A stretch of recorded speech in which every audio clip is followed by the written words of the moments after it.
banking and building your portfolio. I am Mama Mary, your host and your uncle.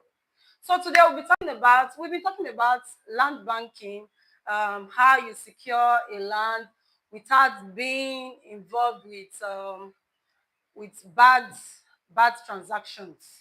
So today I'll be telling you about receipt and deed of transfer. That is part of the document you get when you purchase a land. First of all, we'll talk about receipts. Remember, when you purchase anything in the market, you are advised to collect receipt for proof of payment. So receipt stands as a proof of payment from the seller to the buyer. So is land transaction. When you purchase a land, you are expected to be given a receipt. And a receipt stands as a proof of payment that you have made this payment for the purpose of this land. For example, you are purchasing 100 by 100 feet of land and you have to pay 1,450,000 naira. It is expected that the receipt you are to be given should carry the amount that you have paid, the 1,450,000 naira for the 100 by 100 feet. And it should also go with what? The date of payment.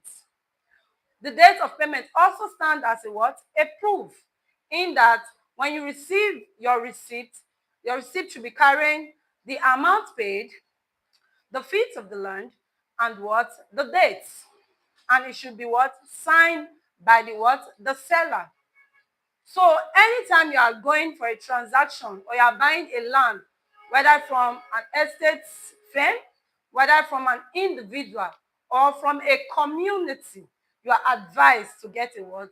A proof of payment, which is what? Your receipt. Do not take anything for granted. Do not say, oh, I know this firm, I know this person that is standing for the community, and leave behind your what? Your receipt.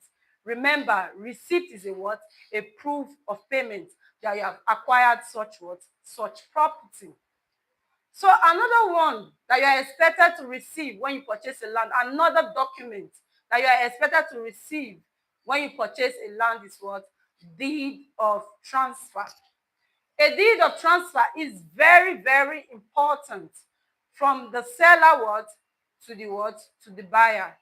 The seller stand as the what? The transferor, while the buyer stand as the what? The transferee. When you collect a deed of transfer, it is expected that the document should carry what? Expected details like where or whom the person got it from the buyer what? To you that is buying. It should carry details as what? Important as that.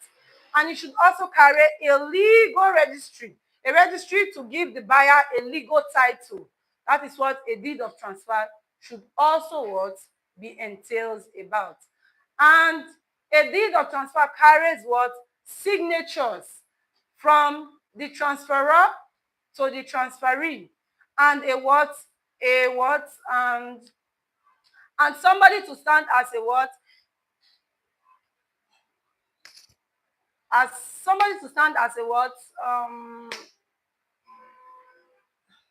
A guide, something like a witness. You should have a what? A witness to this what? Transaction. And the deed of transfer should what? Carry it.